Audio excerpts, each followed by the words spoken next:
শুভ রামনবমী। তো আজকে হলো পুজোর লাস্ট দিনের আগের দিন, মানে বিজয়ের আগের দিন। তো সে উপলক্ষে আসলে এখানে আজকে পুষ্পাঞ্জলি দিব দুর্গা মণ্ডপে। এর আগে আমাদের সামনে আসতে হলো গিয়ে একটা কালী মন্দির আছে, এখানে যাব। দেন দুর্গা মণ্ডপ, তারপরে আমাদের যে আরিয়ামপুর গ্রামের একটা ভগবতী মন্দির আছে, সেই মন্দিরে আমরা যাব। আর ভগবতী মন্দিরের প্রাঙ্গণেই আসলে মেলাটা হয়। এটা আসলে রামনবমী উপলক্ষে মেলাটা হয় নবমীর দিন। তো আমি একটু লেট হয়ে গেছে, মা আমার সামনে আছে আর আমার পিছনে আরও আসবে, কিন্তু আমরা চলে যেতেছি আগে, কারণ যদি না বেশি আবার লেট হয়ে যায়। তো আপনাদের দেখাবো, যদি আসলে আমাদের এভাবে পুষ্পাঞ্জলি দেওয়া হয় না, মানে এই বাসন্তীকালে আমরা শুধুমাত্র নবমীর দিনেই বেশি দেই। আমাদের থেকে অনেক দূর হয়ে যায়, তো আমাদের যাতে আসলে এটা হয় না, সব কিছু বোঝা যায় না আমাদের।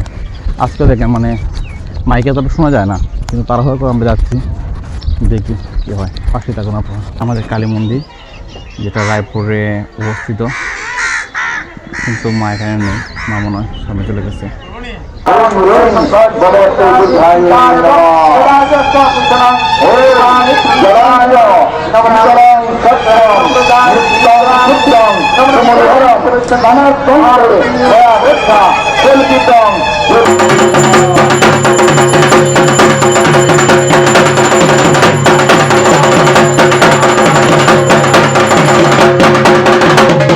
এই মুহূর্তে আগে হলো আমরা উত্তরহাটির পাশে, এই হাটিটা ছিল আগে আমাদের হাটি, বাট আমরা এখান থেকে চলে গেছি। আর এটা হলো আমাদের গ্রামের ভগবতী মন্দির। এই পুকুরটা আগে বাঁধানো ছিল না, কিন্তু এখন একটা বাঁধাই ফেলছে। এখন আসলে যাবো আমরা এখানে একটু লেট হবে, সেই জন্য আমরা আসছি এখান থেকে শেষ করে যাওয়ার। ভগবতী মন্দির, মানুষ এখানে প্রচুর পরিমাণে। আর এটা হলো আবারও দিন, এখানে পাশে বসছে মেলা। আসলে মেলা এখন বসে না, এটা অনুষ্ঠান পরে, এখানে অনুষ্ঠান পরে মেলাটাকে বসবে আরো সুন্দরভাবে।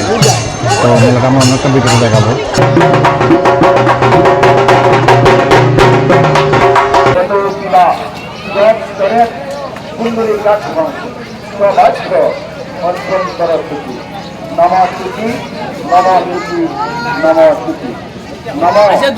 আমাদের পুষ্পাঞ্জলি শেষ, আমরা এখন চলে যাচ্ছি বাড়িতে।